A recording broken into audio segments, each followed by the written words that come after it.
Welcome back, everyone.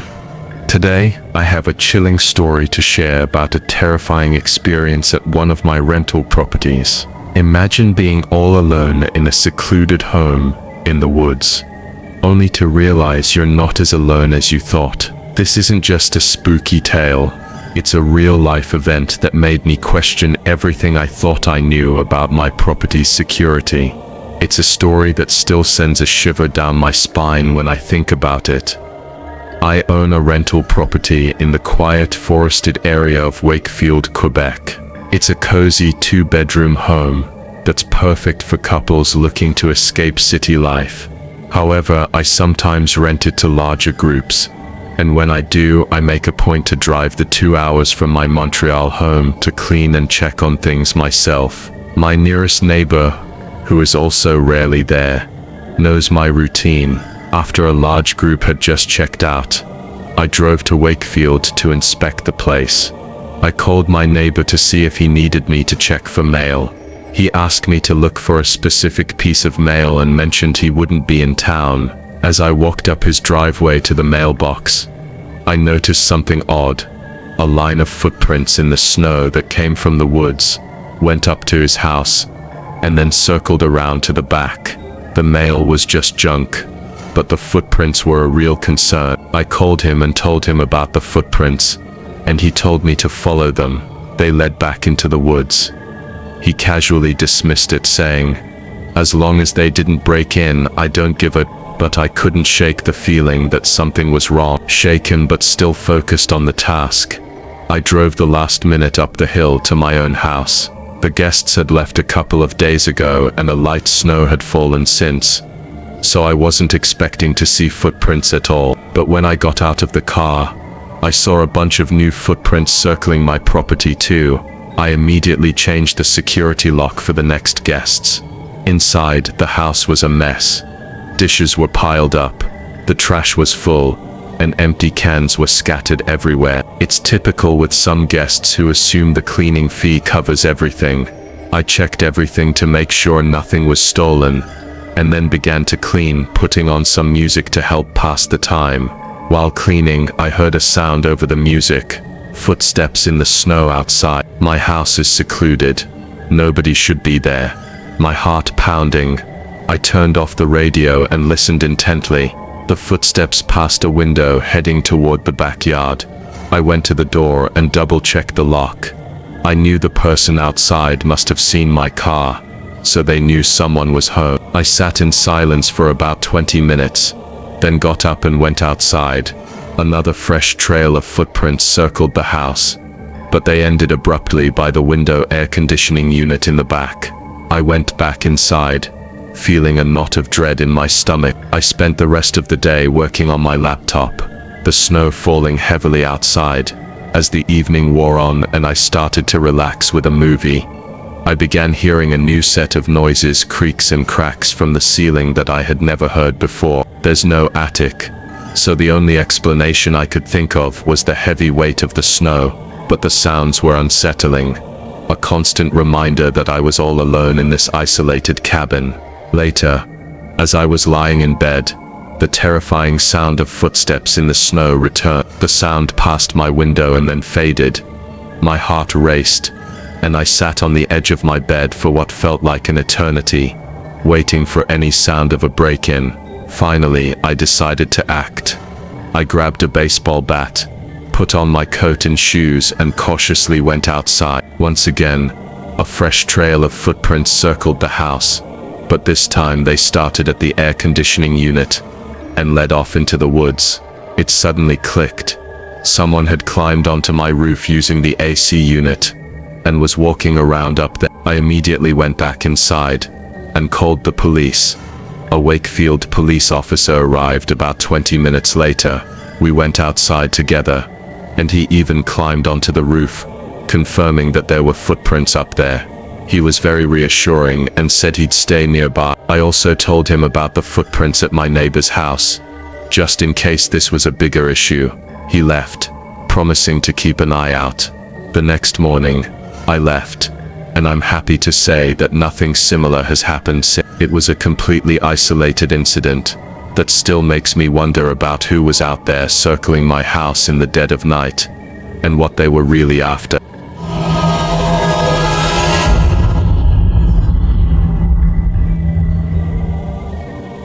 This is a chilling memory from when I was in 7th grade, the time when my parents had just started trusting me to be home alone. My usual routine involved immersing myself in video games, which were set up in the basement, a space my brother and I shared, away from the main living area. This basement, while large, had always held a certain eerie quality for us as kids.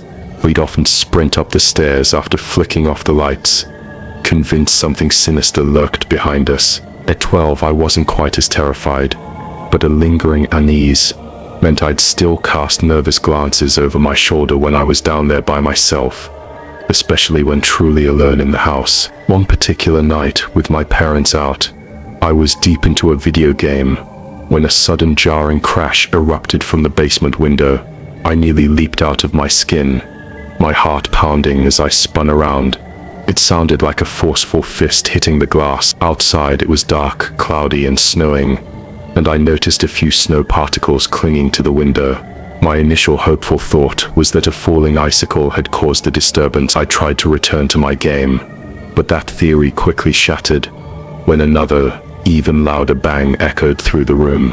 This time I stood up, approaching the window cautiously. More snow particles now dotted the glass, confirming my growing suspicion. Someone was outside, deliberately throwing snowballs. My mind immediately jumped to my older brother, Keith. I headed upstairs and opened the interior door leading to the backyard. Peering through the glass exterior door, a brick wall obscured part of the view, so I pushed the door open and stepped out into the frigid air, wearing only a pair of slides. The cold snow bit at my bare feet as I descended the 2 steps to the ground and looked beyond the wall. "Keith," I called out, "why didn't you tell me you were coming home tonight?" I spotted a figure in the bushes near the back fence, clearly trying to hide. "Keith, I see you," I repeated, but the longer I stared, the more a cold dread began to seep in. This wasn't Keith. Panic seizing me, I retreated inside, locking the door with trembling hands. I grabbed the phone and called my mom, asking if Keith was supposed to be home. Her calm, "No, he's at his friend's house for the night," was immediately punctuated by yet another snowball hitting the window. "Did you hear that?" I whispered, my voice tight with fear. She confirmed she had, and I blurted out, "There's someone in the backyard throwing snowballs at the windows." My mom quickly put me on speaker, allowing my dad to join the conversation. He asked if it was just some kids, but all I could manage was, "I don't know. I was just a kid, utterly terrified. When are you guys coming home?" I pleaded. They reassured me they were already on their way. I remembered my mom's earlier advice, not to let anyone know I was home, but I confessed I had already gone outside. She instructed me to go to my room, lock the door, and stay there while she called the police. I did exactly as I was told, keeping the lights off. It was growing darker, but I could still make out a figure moving around the backyard from my bedroom window. They were peering into the downstairs windows, then began knocking on the kitchen window, the very one they'd hit with snowballs moments before. They clearly thought I was still down there because the light had been left on. Whoever it was, they weren't a kid. They were too tall, perhaps an older teenager, but their identity was obscured by a hooded jacket. I watched in horror as they tried to lift open the downstairs window. Thankfully, in the dead of winter, those windows had been locked for months, but the intent was clear. They were trying to get inside. Then their gaze shifted upwards, scanning the upstairs windows. That's when I ducked down, not daring to look out again. A moment later, a crash at my bedroom window confirmed my worst fear. They must have seen me. A few more snowballs pelted my window before silence returned. My mom called back, checking on me and confirming the police were en route. It felt like an eternity, probably due to the snowy conditions, but eventually the doorbell rang. I cautiously went downstairs, confirming it was the police, before letting in a lone female officer in her. She walked around the property with her flashlight, while I watched anxiously from inside. She checked the bushes, the shed, and the patio. When she returned to the front, she told me there were footprints all over the yard, but no one was there. She spoke to my mom on the phone for a few minutes, then waited with me until my parents finally arrived. The officer left, and I was safe, though shaken. It might have been just some twisted prank, but the attempt to open the window still makes me wonder. If it was a break-in attempt, it was certainly the most foolish one. Given the loud snowballs that alerted me, I prefer to believe it was just someone trying to scare me. A truly twisted individual.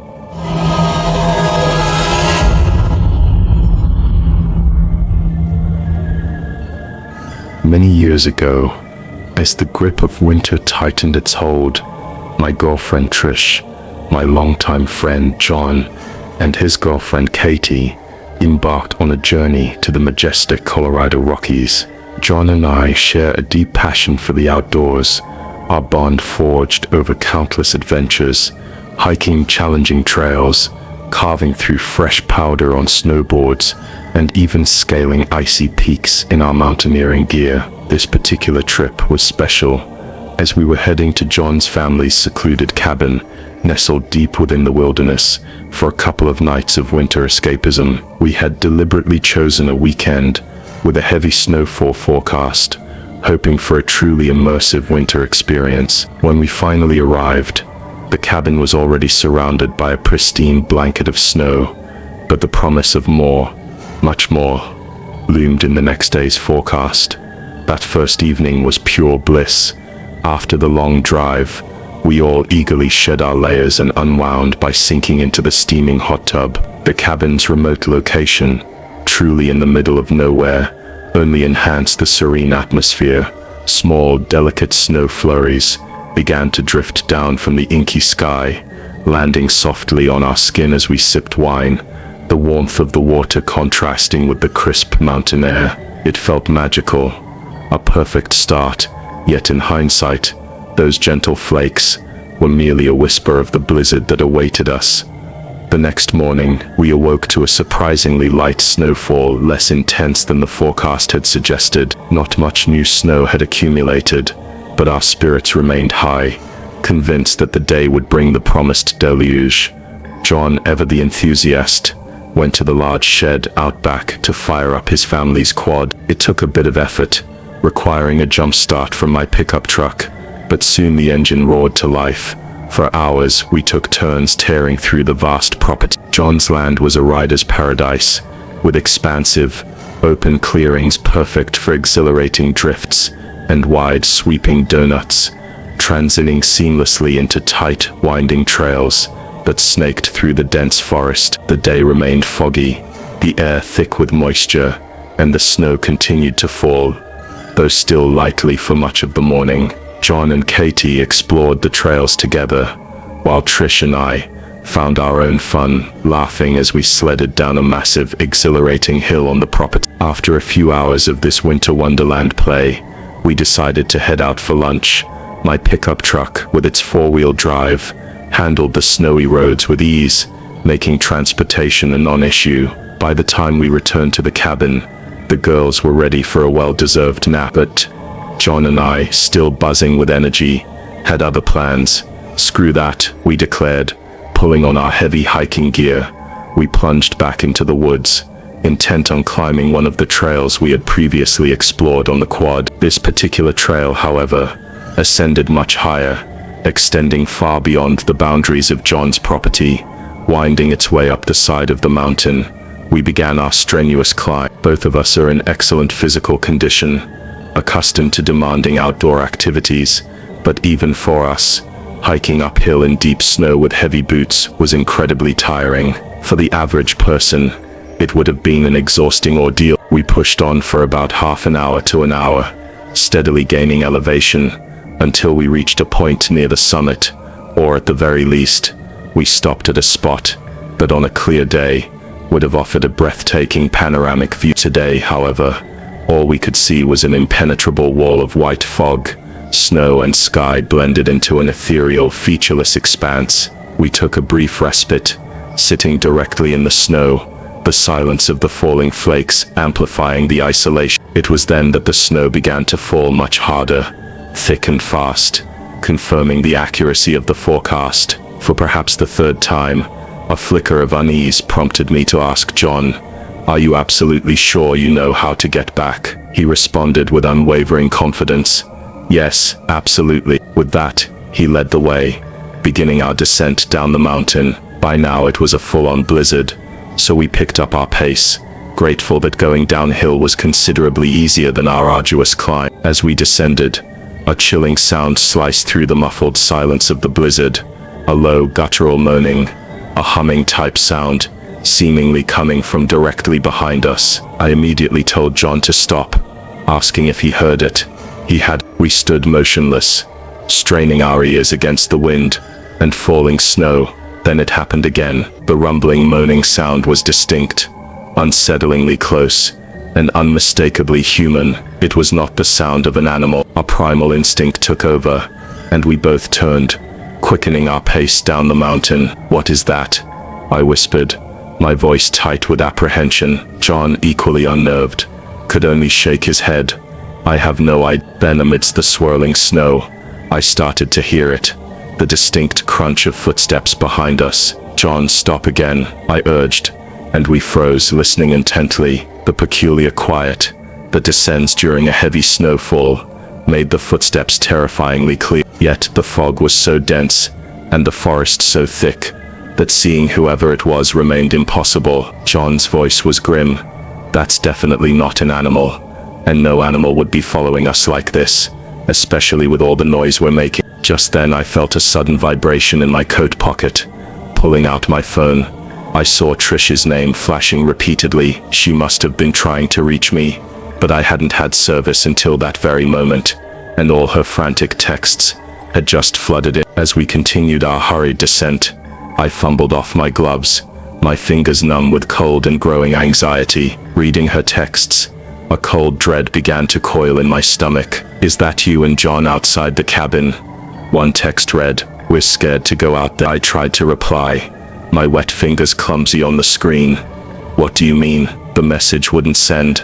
I tried calling, but it went straight to voicemail. I had lost reception again. I relayed the alarming texts to John, and the urgency in my voice spurred us to an even faster pace. All the while the unsettling humming and moaning sounds persisted, always just behind us. We were practically running now, a desperate dash through the rapidly darkening woods. Finally, through the swirling white, we saw the comforting glow of the cabin light. We burst through the last line of trees and hammered on the door for the girls to let us in. Once inside, Trish and Katie immediately erupted, their voices overlapping as they tried to explain their terrifying ordeal. They had seen two figures walking around outside about 10 minutes prior, one of them stopping directly by the window and peering in. They had been too terrified to even approach the windows to close the blinds, opting instead to hide in one of the bedrooms until we returned. John, his face grim, went straight to his dad's room and returned with a gun. All the blinds were quickly drawn, plunging the cabin into a newfound sense of security, yet also claustrophobia. The problem remained. We still needed to go out for dinner. After the initial panic subsided slightly, John and I ventured back outside, John with the gun discreetly at his side. We quickly scanned the perimeter, then waved the girls out, assuring them it was clear. We made a conscious decision not to tell them about the unsettling sounds in the woods. There was no need to amplify their fear. We drove to a nearby diner, ate quickly, and returned immediately to the cabin. The hot tub was definitely out of the question that night. Instead, we settled in for a movie night, attempting to regain some semblance of normalcy. Our attempt at relaxation was shattered by a loud, aggressive knock at the front door. We all froze, eyes wide with a shared palpable fear. John instinctively grabbed the gun from the table, his knuckles white as he rejoined us. The knocking came again, even more forceful this time. John looked at me, his jaw set, and whispered, "Should I threaten to shoot them?" I shook my head. "No, let's just stay quiet." The silence that followed was deafening. There was no third knock. The girls retreated to the bedrooms, while John and I remained in the living room, the gun loaded, waiting in tense silence for what felt like an eternity, but was probably only half an hour. He clearly hoped he wouldn't have to use it. The two of us decided to sleep in the living room that night, determined to hear any further disturbances. We made it through the night, but sleep was elusive. The next morning, exhaustion etched on our faces. We packed up our belongings. I helped John clean up the cabin and put everything back into the shed outside. The air was still, the snow fresh and undisturbed. As we prepared to leave, a truly bizarre detail emerged. There were no footprints at all in the fresh snow outside the cabin. It was possible the new snowfall had completely covered them, but it still felt incredibly strange, almost impossible. Whatever had transpired in those woods and around that cabin that night, it couldn't have been good. The memory of those disembodied sounds and the unsettling presence still sends shivers down my spine. Thanks for watching. If this chilling tale sent a shiver down your spine, make sure to subscribe to my channel for more real-life mysteries and unexplained encounters. Don't forget to hit the like button and comment below with your own strange experiences. I love hearing them.